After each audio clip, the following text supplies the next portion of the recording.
Hello friends, welcome to the fourth session in the topic electric charges and fields. I hope you enjoyed the last lesson.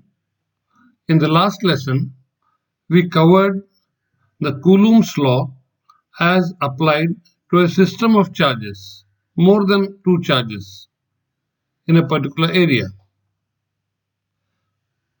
In this session, we are going to learn about a new entity called the electric field. The Coulomb's law is not very convenient to apply in many situations. So to make our working easy, a concept called the electric field has been introduced. Now what is the electric field due to a charge? Let us place a point charge Q in a vacuum. Let this location be the origin of our system and let us call it O.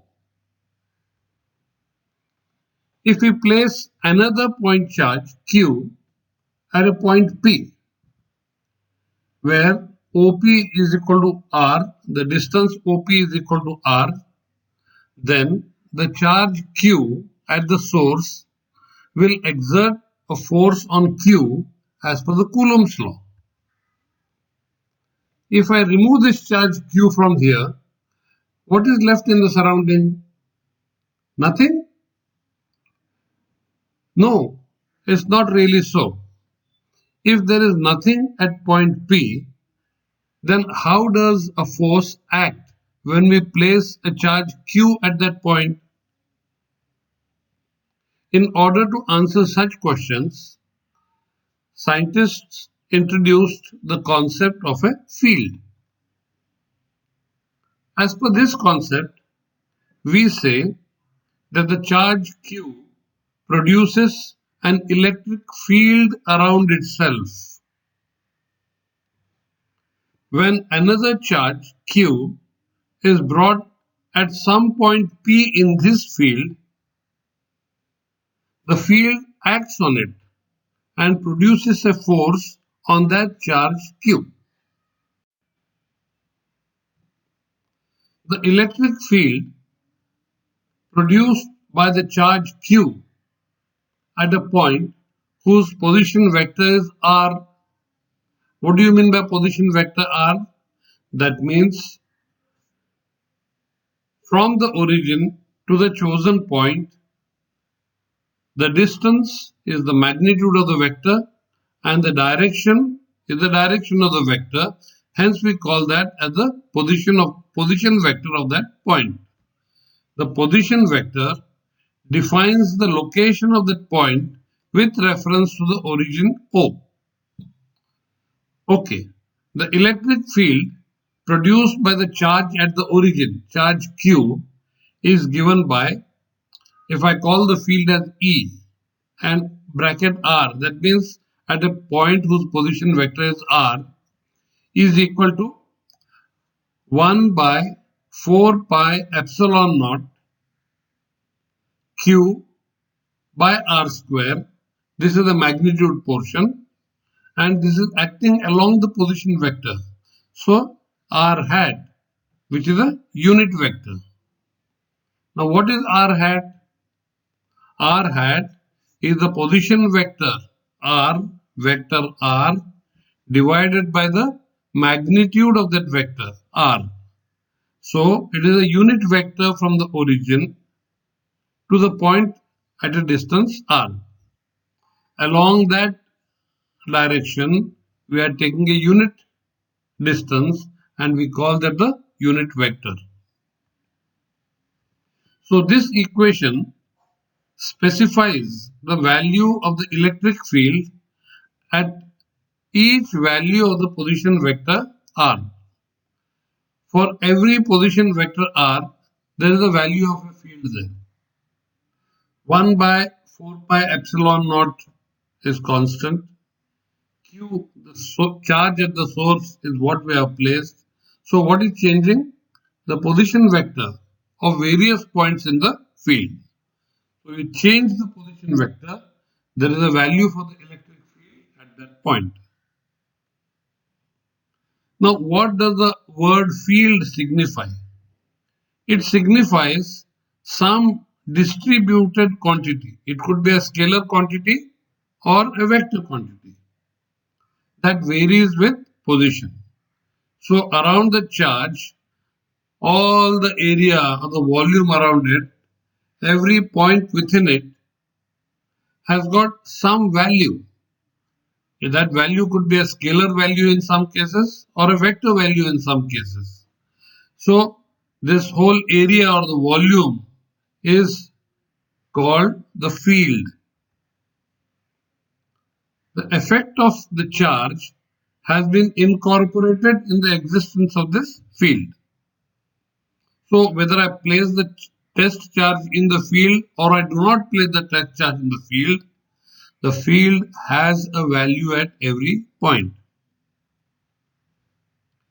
The force exerted by a charge Q on a small charge Q somewhere in the field is given by 1 by 4 pi epsilon naught, the product of the source charge and the test charge divided by r square, the magnitude portion, and the direction of this force r hat. This is the Coulomb's law. We must not forget that the test charge small q also exerts an equal and opposite force on the source charge q. The electrostatic force between the charges capital Q and the test charge Q can be viewed as an interaction between the charge Q and the electric field of Q and vice versa. If we denote the position of charge Q by a position vector R, again to remind you, what do you mean by a position vector? Position vector means from the origin to the chosen point. The distance denotes the magnitude and the direction denotes the direction of the vector. So the arrow from the origin to the chosen point is the position vector of that point. It defines the location of that point with respect to the origin. Okay. If we denote the position of charge Q by a position vector R, then it experiences a force, some force F, which is equal to the charge Q multiplied by the electric field E at the location of Q.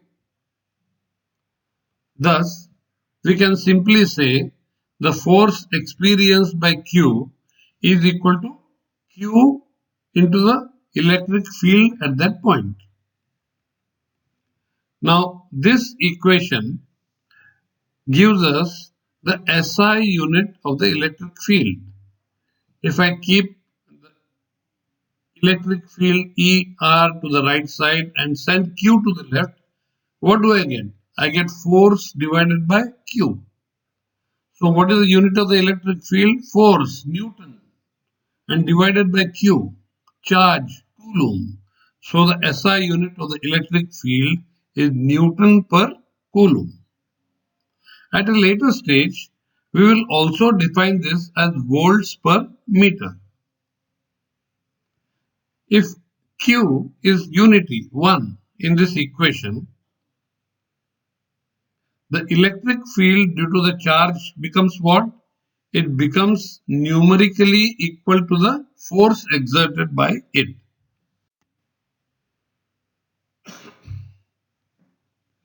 The electric field due to a charge Q at a point in space can now be defined as the force that a unit positive charge would experience if placed at that point.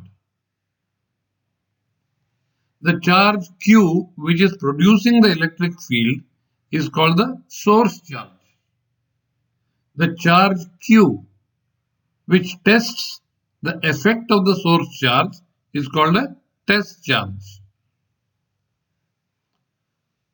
Please note that the source charge Q must remain at its original location, because if a small charge Q is brought at any point around Q, then Q also experiences an electrical force due to Q and it tends to move.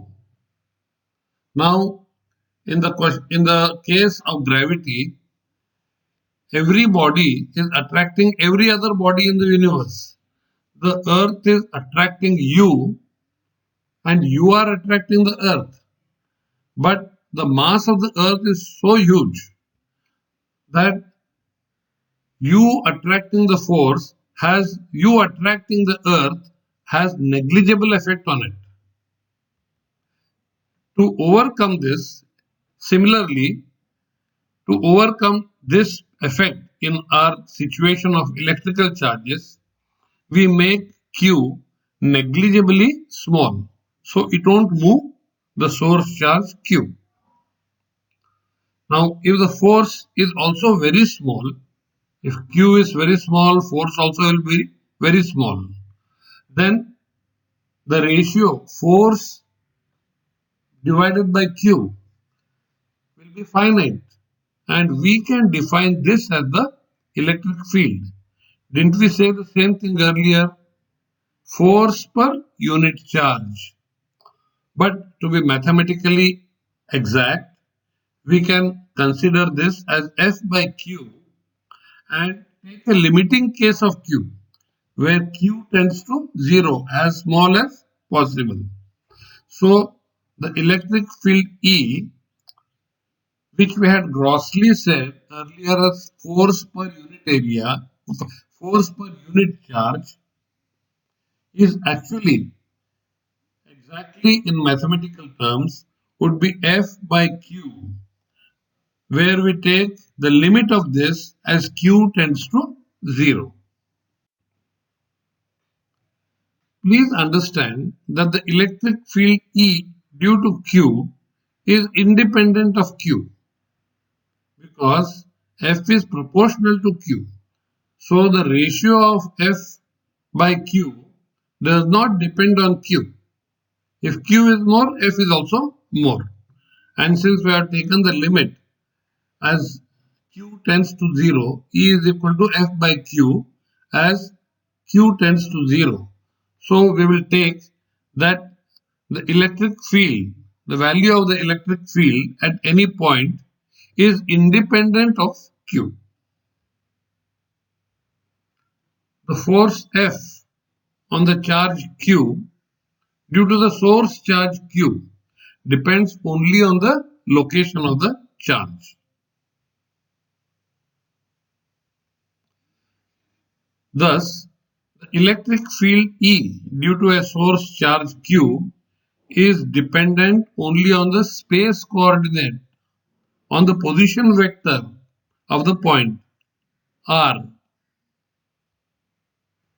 For different positions around the source charge Q, we get different values of the electric field because the position vector of each point is different. The field exists at every point in three-dimensional space around the source charge Q.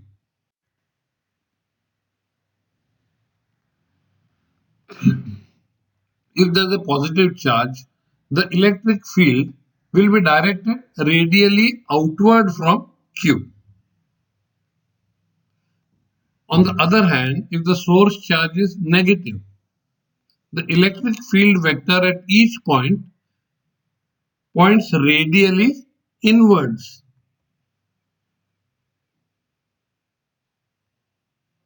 The magnitude of the force F on a test charge Q due to the charge at the source, capital Q, depends only on the distance of the charge from the source charge. Therefore, the magnitude of the electric field will also depend only on the distance from the source charge. Thus, at equal distances from the charge q, the magnitude of the electric field is equal. It is the same at equal distance. The magnitude of electric field E due to a point charge at the center of the sphere is thus same everywhere on the surface of the sphere. So there is a spherical symmetry. The electrical field has a spherical symmetry. Now let us see electric field due to a system of charges. Consider a system of charges q1, q2, qn with their position vectors. These charges are placed at p1, p2, p3, pn and the position vectors are r1, vector r2, vector r3 and vector rn with relation to some origin O. The electric field at a point in space due to a system of charges is defined as the force experienced by a unit test charge placed at that point without disturbing the positions of the source charge or the q1 or the q2 or the q3 or the qn, any of the charges in that system. These charges should not move.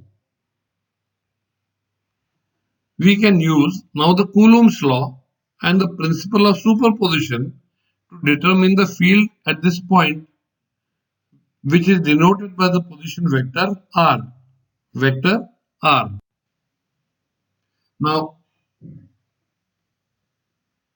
there are charges here q1, q2, q3, q4, etc. And there is a point P. The electric field E1 at R due to Q1. There is a charge at Q1 and we want to find the electric field at P. Now, what is the distance from Q1 to P? R1 P. So, what is the electric field here at P? So, electric field at P due to charge Q1 is E1. The first portion is 1 by 4 pi epsilon naught, the famous constant that you always must remember, into Q1, the charge which is causing this field, divided by square of the distance. What is the distance? R1p. So, R1p square. This is the magnitude of the field. What was the direction? The direction is unit vector R1p. R hat 1p. So you see that if you join the line Q1 to P and extend beyond towards E1, that the unit vector is along that blue line going towards E1. R1p is a unit vector in the direction from Q1 to P. R1p is the distance between Q1 and P. Similarly, the electric field E2 at the position vector R due to the charge Q2 is given by, I know you would have guessed it, E2, the field, is equal to the constant 1 by 4 pi epsilon naught multiplied by the charge causing this field Q2 divided by square of the distance between the charge and the point R2p square. This whole thing is the magnitude and the direction is R hat 2p. If you see the direction from Q2 to P and beyond, the blue line, that is the direction of the field and the unit vector is along this direction. Similarly, I can find electric fields due to E3, a charge Q3, Q4 as E3, E4, En, etc. Now I use the superposition principle, and the electric field at R due to the system of all the charges is ER is equal to E1R, E2R, etc. up to ENR. Therefore, now we know what is E1R, E2R, isn't it? So therefore, the electric field due to all the charges ER is equal to, these are all the terms that we had found out earlier. Now I can take out the constant common 1 by 4 pi epsilon naught, and the rest is a summation of Qi by Rip square into R hat Ip. Now E is a vector quantity. It varies from point to point in space. What is the physical significance of the electric field? For any system of charges, the measurable quantity is the force on a charge, which we can directly determine using Coulomb's law and the superposition principle if there are more than one charges. Then why do we introduce this concept called the electric field? The concept of electric field is a very simple, elegant way of characterizing, defining the electrical environment of a system of charges. The electric field at a point in space around a system of charges tells you how much force a unit positive charge would experience if it is placed at that point. Of course, without disturbing the system. All other charges of the system should remain where they are. Electric field is a characteristic of the system of charges, and it doesn't depend on the test charge placed there. The term field in physics generally refers to a quantity that is defined at every point in space. It could be an electric field, it could be a magnetic field, or any field. And the quantity of whatever we are referring to varies from point to point in the space, in the field which we are considering. Electric field is a vector field. Why? Because force is a vector quantity.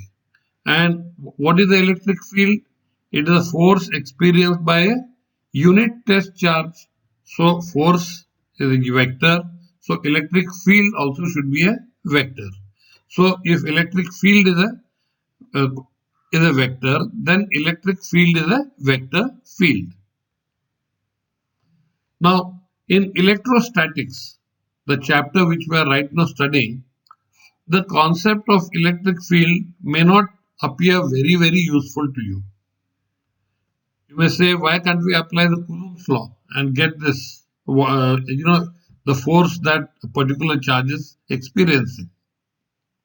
But when at a later stage, when we deal with charges which are not static, which are time dependent, which are accelerating, then there is time dependent electromagnetic phenomena. When we are dealing with that, you will find the concept of the electric field very useful.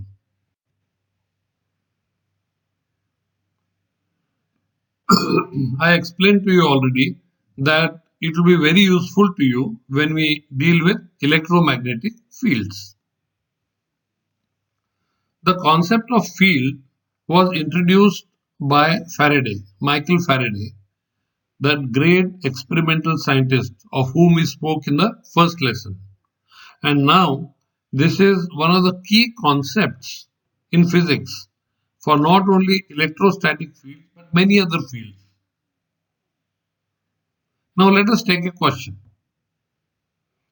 An electron falls through a distance of 1.5 centimeters in a uniform electric field of magnitude 2 into 10 to the power of 4 newtons per coulomb.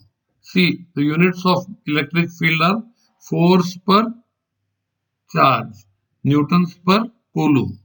Now here you have the negative sign shown on the top and the positive sign at the bottom. So what is the direction? Now still the question. Now the next part, it says the direction of the field is now reversed, keeping the magnitude unchanged, and a proton falls through the same distance. Now I have got all the pluses at the top and all the negatives at the bottom. So the direction of the field is reversed. In the earlier case, the field was from bottom to top. The second case, the direction is from top to bottom, as marked by those blue arrows. Now, compute the time of fall in each of these cases, how much time the electron will take to fall through that distance, and how much time the proton will take to fall through this distance. Now, having done this, compare it with the free fall under gravity. If the proton were to fall due to gravity, it would also take some time. So compute that and compare it with gravity. Now in this first case, the direction of the field is upwards. So the negatively charged electron experiences a attractive force. See, all the pluses are to the bottom, attractive downward force. What is the magnitude of this force? The electric field is E. The test charge is small e, the electron. So the magnitude of this force is E into E, the field into the test charge. Now E is the magnitude of the field and E is the charge of the electron. Now, what is the acceleration? Our equations of mechanics, you would remember, force is equal to mass into acceleration. So acceleration is equal to force divided by mass. So the acceleration of the electron is equal to the force experienced by the electron divided by the mass of the electron. E divided by ME. ME is the mass of the electron. The electron is starting from rest. It is not being pushed down. It is like a stone being dropped from the top of a building. So the electron is starting from rest. So initial velocity u is 0. The distance it is falling through is h. So the distance s is equal to h. And we have our well-known equation s is equal to ut plus half at square. And from this we know t is equal to under root 2s divided by a. Now we'll see the time of fall of the electron. We simply must put the numbers here. Under root, what is s? S is h. So instead of 2s, I write 2h. What is the acceleration? Acceleration is acceleration of the electron. And what is that equal to? That is equal to 2h me by e into e. Because when I put the value of acceleration of the electron in the denominator, the mass goes to the top. And I have it in the denominator, the e into e. Now I substitute the numbers in this. The charge of the electron 1.6 into 10 to the power minus 19 coulomb. Mass of the electron 9.11 into 10 to the power of minus 31 kilograms. The electric field given in the problem 2.0 into 10 to the power of 4 newtons per coulomb. And the distance h 1.5 into 10 to the power of minus 2 meters. So we put these numbers here and get the calculation. It tells us that the time the electron takes to fall through distance is 2.9 into 10 to the power of 9 minus 9 seconds. 2.9 into 10 to the power of minus 9 seconds. Now let us take the case of the proton. In this case, the field has been reversed. So the direction of the field is downwards. Again, you see all these minus signs here. The direction of the field is downward, and what is falling through? Proton. So it will experience an attractive downward force. Again, the magnitude of this force is E into E. That is the value of the field E, capital E, and the value of the charge E. The charge on the proton is same as the charge on the electron, except that this is a positive charge and that is a negative charge by convention. E is the magnitude of the field and E is the charge of the electron. What is the acceleration of the proton? Again, you know, force is equal to mass into acceleration. So A acceleration is equal to force by mass. So acceleration of the proton AP is equal to the force small e into capital E divided by mass of the proton MP. The mass of the proton is 1.67 into 10 to the power of minus 27 kgs. What is the time of fall of the proton? We have done this earlier. That is under root 2h into mass of proton divided by small e into capital E. If I put all the numbers in this and do the calculations, I get the answer as 1.3 into 10 to the power of minus 7 seconds. Now, the time that this proton is taking to fall through this distance is much greater than that small particle the electron took, isn't it? Now, this appears to be contrasting to the situation of free fall under gravity. In gravity, if I take a light ball and a heavy ball and drop them from the top, both of them reach the ground at the same time. The time of fall is independent of the mass of the body, isn't it? Now, why is this?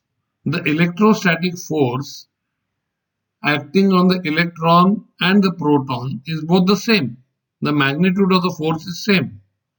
But the mass of the proton is much more than the mass of the electron. So the equal amount of force on the proton produces much lesser acceleration. In this example, we have ignored the effect of gravity. Are we justified in doing that? Let us see. Now let us compare the acceleration of the proton in this electric field with the acceleration due to gravity. The acceleration of the proton in this electric field we saw earlier is AP given by E into capital E, the value of the field divided by the mass of the proton. Now if I put the numbers in this, I get the acceleration of the proton due to this electric field 1.9 into 10 to the power of 12 meters per second. Meters per second square it should be. Okay. Now this is big compared to the acceleration due to the gravity, which is simply 9.8 meters per second square. So we can ignore the acceleration due to gravity in the case of proton as well as the electron.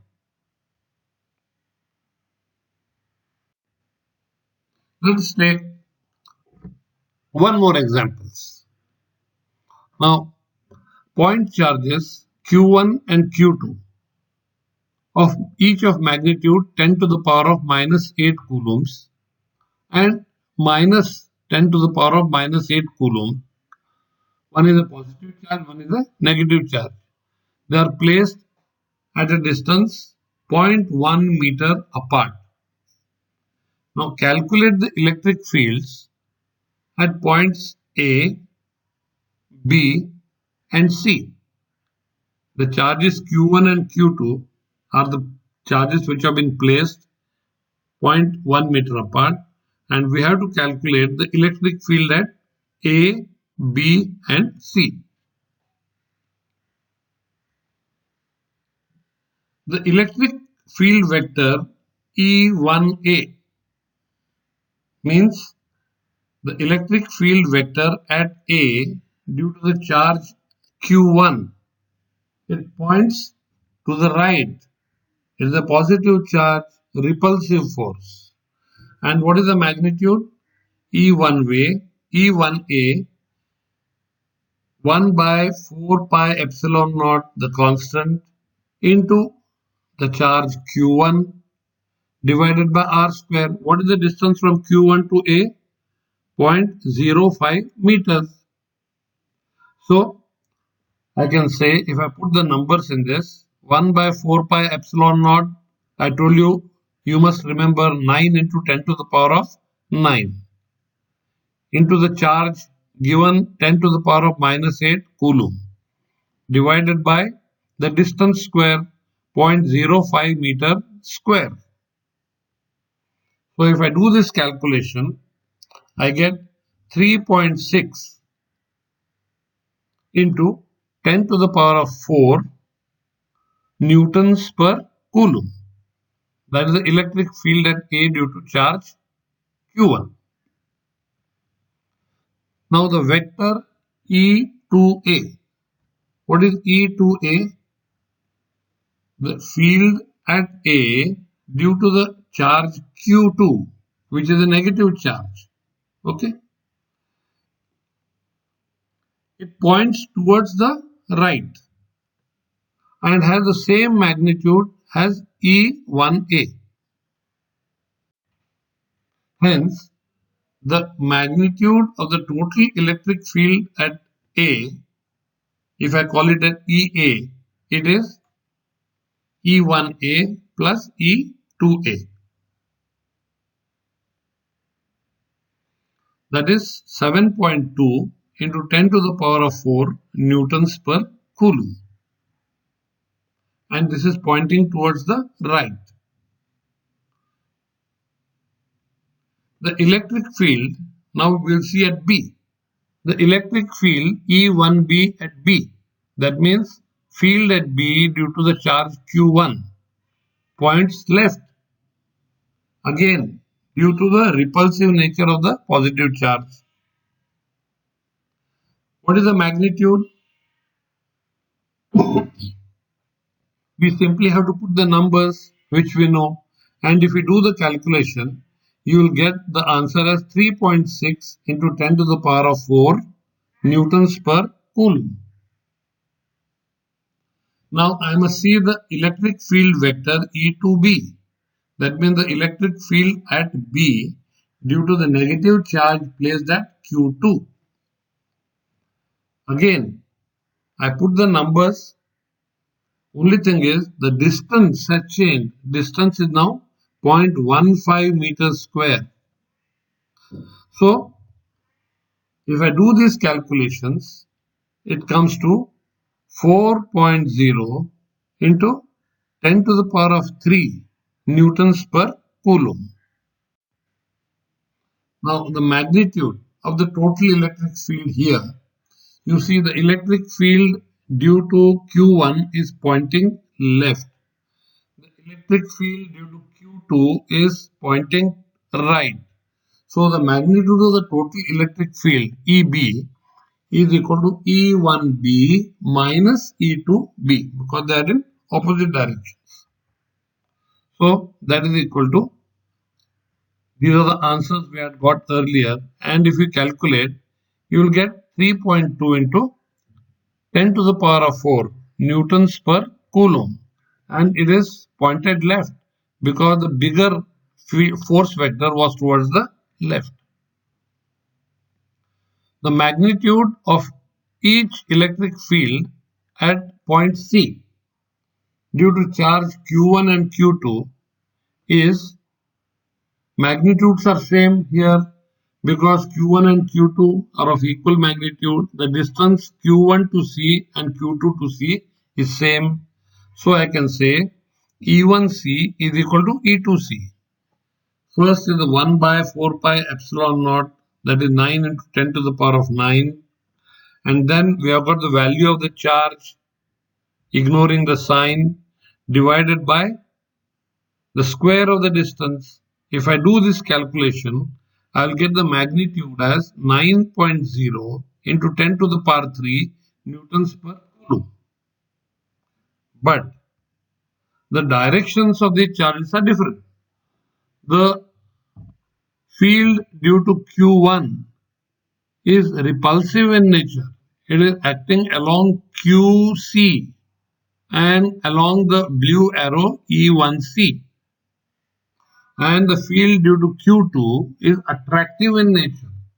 It is acting along CQ2 along the blue arrow E2C.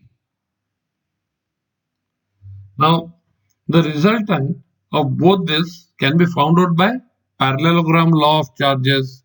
That will be along EC, the blue vector to the right from the point C. Now, this is, you can, from the geometry of this triangle, you know what are these angles. So the angle C to the charge Q1 to Q2 appears to be 60 degrees. Okay. Similarly, the angle between the force vector E1C and the resultant is 60 degrees. That is cos pi by 3. So, EC, the resultant, is equal to E1C into cos pi by 3 plus E2C into cos pi by 3. Cos pi by 3 is half. So if I again calculate this, I'll get EC as 9.0 into 10 to the power of 3 newtons per coulomb. The electric field EC is pointing towards the right. I hope you have enjoyed this session.